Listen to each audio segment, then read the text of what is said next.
What's going on, YouTube? Navy Vet 88, and I just wanted to bring y'all an updated video on my home defense rifle. I did a video maybe about 2 months ago on my home defense rifle, and it was pretty much a full 16-inch rifle, nothing special, typical, which you would probably get straight out of the store, right off of the shelf. I did a couple things to it. I think I had a BCM stock on it and BCM pistol grip. And that was pretty much about it. I put a foregrip up in the front just for more stability purposes, but that was about it. And over time, I kind of upgraded the home defense rifle to something like this, which is my AR pistol, Radical Firearms. It's pretty cool. I got it for a good price. I trained with it a little bit, shot around with it. It shoots pretty good, but I'm in the process of kind of like trying to upgrade this to a more higher tier level AR pistol. I'm looking at the Arrow 5.56 pistol, and I'll pretty much, take it up from the next level after that down the road. But my next plan is to get the Arrow Precision pistol, get it equipped with the suppressor, and then from that point, I kind of decide where I want to go, whether a 300 blackout or stay at that 5.56 caliber and just kind of, keep it about right there. But this right here is the updated version to my home defense rifle / pistol. I have a Blue Alpha Gear. As you can see, a Blue Alpha Gear sling on here, but honestly, I never even used the sling at home. I feel like I'm not gonna need it because I'm not gonna be holding it for that long. I'm not gonna be like trucking around with it all throughout the neighborhood or anything like that. So I really don't even see a purpose in having the sling basically on me, honestly. So I kind of keep it low key tucked away, and I barely use it. But like I said, it's a Blue Alpha Gear. It's a dope sling retention holder on it, so I can really tighten it down for those shots when I really, need to really get into it. Like just bring that rifle right into my shoulder pocket. It works real. Lancer mag, so a 30 round mag, but I only keep about 28 in there. And yeah, it's loaded. Well, it was loaded. But yeah, I would normally keep about 28 rounds in there, and even in my backup mag, just because when you get to about that 29 and 30 round, it's real hard to seat the mag in how you want it. So once I realized going down to about round 28 pops in just fine, and I know if I need to do whatever reload, I just pop the next one in, and I don't have to worry about that, it not locking into place. Now I know, I understand when you put a mag in, you really, rack it and tap it and all that good stuff. But yeah, I just keep 28 rounds, and that's pretty much favorable for me and how I operate. For my light system, I have the Streamlight TLR1 with the pressure pad at the top, so it really gives a good light. The crazy part about it is during the daytime, the light is not too bad when it comes to the holographic, but I realized at nighttime, the light can be so bright that it actually overpowers the reticle inside of the optic here. And I really have to kind of turn it all the way up, as far up as it can go. Speaking of that, I have the Holosun 510C, and it's pretty good. I love it. This is the first real quote unquote optic that I ever used on any particular firearm, period, outside of iron sights. And I love it. I think it's absolutely fantastic. I can't say anything else about it. On here, I got an aftermarket. It's a Magpul.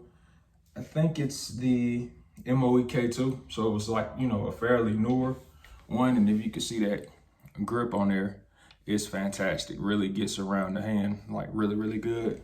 SB3 brace, SB3 pistol brace. And that's about it. Some M-bus flip ups. I mean, just in case you have to use them, but I doubt you'll ever have to use them.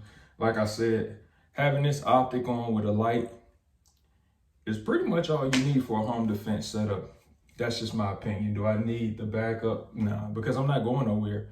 I'm not really finna get to the point where I'm worried about this optic going down, because if I'm in a gunfight in my house, it's pretty much gonna last about 5 seconds, 10 seconds. That's about it. So yeah, that's why I really don't concern myself so much about even having backup sights. But that's just my opinion. I wouldn't even go with an LVPO just because I wouldn't want to have so much distance transitioning, going from being able to see so far away to moving, I'm here and then I move it down and then I can't see anything. I come up and I'm just like tunnel vision all the way down to damn near the floor, seeing the cracks in the floor. So I didn't need that. So I'm gonna pretty much stay with a holographic, and I'm gonna leave it basically at that.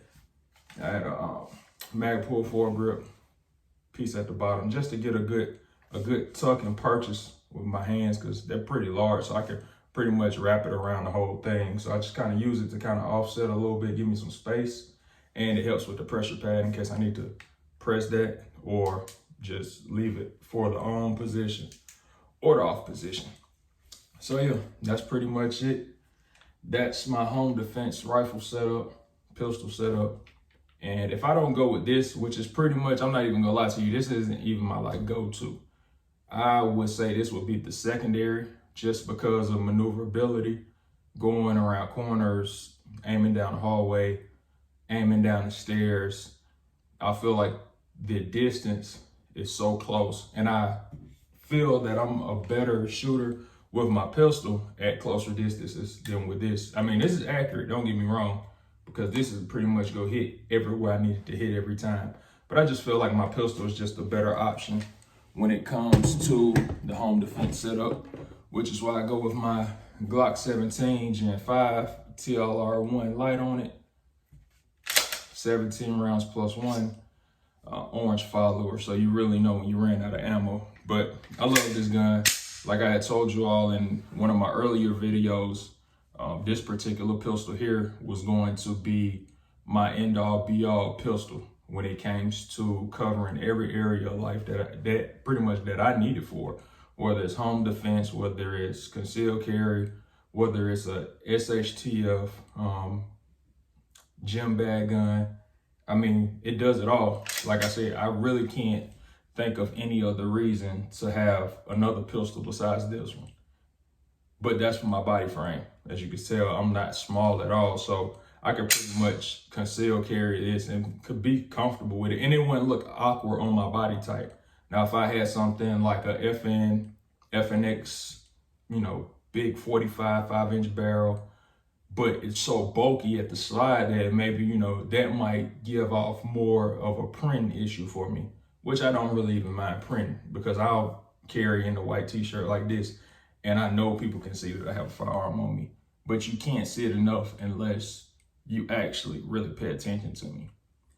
But yeah, like I said, this is my go-to nightstand gun. It doesn't get any better than this. I'll do an update video on a few parts that I have coming from another rifle, and I'll let you all see how that turns out. I'm gonna put a rail on it that I got from Aero Precision, a drop-in trigger from LaRue Tactical, and a couple other things that I'm gonna add on to it to kind of spice it up a little bit. And I'll do a review on that video. I'll do a review on that rifle in maybe about 5 days. Some of that stuff will be here tomorrow, some will be here Friday, and I think another part will be here like sometime next week. So I'll probably look at in the next week, getting that video done and getting it to you guys. But yeah, I just wanted to show you all my update on my home defense setup. Anybody got any suggestions or anything like that, feel free to drop them in the comment section. And that's about it.